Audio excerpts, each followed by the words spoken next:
All right, guys, so here we have another tangent line problem. What they want us to do is they want us to find what y prime is, and then they want us to calculate the slope of the tangent line at 0.21. So normally this wouldn't be that big of an issue. However, as you can see, our function is not explicitly expressed in terms of x, meaning I don't have a phrase that says y equals something. No, I just have a jumble of x's and y's all over the place. So because it's not expressed explicitly, meaning I don't have y equals something, I have to use implicit differentiation to find the derivative. Okay, so how do I go about doing that? The first thing I want to do is I want to pretend that this equation is written with all x's, all right? No y's exist. But I still want to keep track of where my y's are. So what I'm going to do is I'm going to change all my y's, sorry guys, change all my y's to these red x's. Okay. Okay, so this is my pretend equation. And what I have to do next is I have to differentiate both sides, like so. So differentiating the right side. So as you can see, I go from here to here. How do I do that? Well, I use the sum rule. If you want to think about it, this d dx, I pretend it's like a number, and I distribute this d dx to each term. So then I can split it up like this. Now the derivative of a constant, of course, is 0, right? And the derivative of this guy is just simple power rule. But there's only one hiccup. Anytime I differentiate something that is y, but for us it's a red x, anytime I differentiate a red x, I add this term, this dy dx to it. So I use the power rule. So I said for power rule, I drop the exponent down. So I have 3 times 6, and I take 1 away from the exponent. So 2 minus 1 is 1. So I use the power rule, but anytime I differentiate this red x, I attach a dy dx to it. Okay? Alrighty. So let me just zoom out so you guys have this for your notes. Alright, so if I simplify, I get rid of the 0 term, and this is what I have. So we've successfully done the right-hand side. The next thing I want to do is I want to differentiate the left side. Now the left side is kind of annoying, right? Because why? The left side, see, we have something raised to the 5th power. Now if that something was just x, it'd be very easy to do.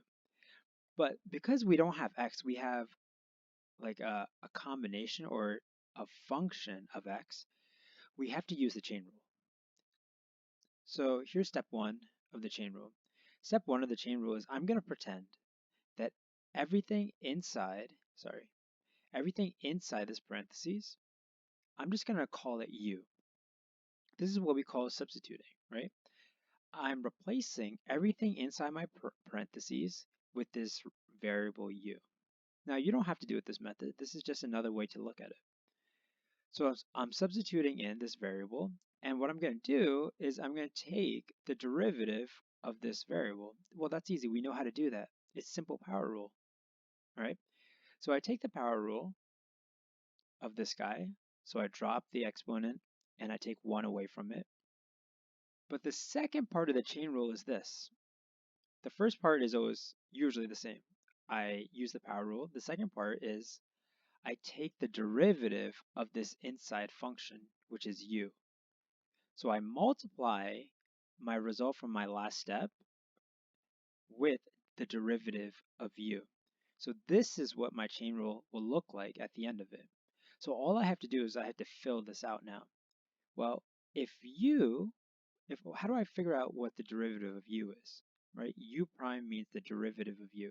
How do I know what the derivative of u is? Well, if u is equal to 3x minus 5 red x, then the derivative of u prime, is equal to what? 3 minus 5 and dy dx. Why did I put a dy dx there? Because look, this time I didn't just differentiate by x, I differentiate red x. And I said earlier, anytime I differentiate red x, I multiply this dy dx with it. Okay, so using the power rule, this x goes away, turns to 3.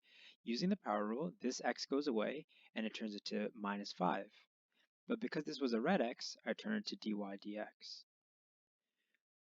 Okay, so all I have to do now is multiply these guys together. So this statement right here turns into this left-hand side of the equal sign. So this is almost a finished product of finding the derivative. There's a couple of things I have to do. I have to rewrite this in its actual form. Remember what these red x's represent. They represent y. All right, so I'm going to take these red x's and I'm going to turn them back into y. Now I know this will become an easy process for you guys, but when you first learn it, I know it's a handful. So if you feel a little frustrated and overwhelmed, it's okay, it's normal. All right, so just hang in there and just do a lot of problems. All right, moving on. They wanted to solve for y prime. In other words, they wanted to solve for dy dx. So look, we have a nice statement that has dy dx here and dy dx here. All we got to do is some algebra to isolate this dy dx. So my next goal is to solve for dy dx. All right, so how do I go about doing that? Well, the first thing I'm going to do is actually, I have this whole term times this sentence in the parentheses. So I'm going to go ahead and I'm going to distribute this guy across each one of these terms. If I distribute, this is my result, right? Okay, now what do I have to do? Remember what your goal is. We're trying to isolate dy dx. So what I'm going to do is I'm going to put all the terms with dy dx on the right-hand side.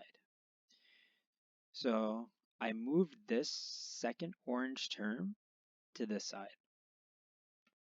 So now I have my dy and dx all on the right side.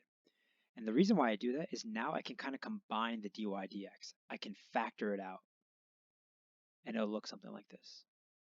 So I factored dy dx out from this term, and I factor out a dy dx from this term, and I pulled it in front. So now I only have one dy dx. Okay, so what's the last step? How do I solve for dy dx? I just divide by this term. So this is what y prime is. This is what your homework wants you to do. They want you to plug in this solution.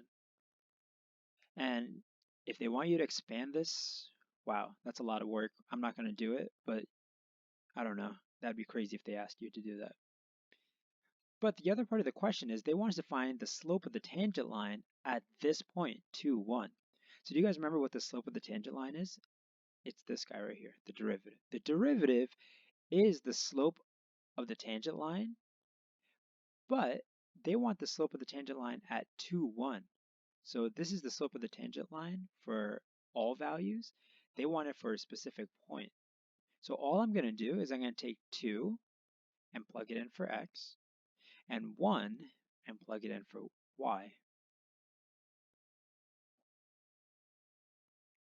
I replace all my x's with 2's, and all my y's with 1, and then I solve. So it'll reduce down to 15 over 31. Like I said, guys, this is not an easy thing to comprehend.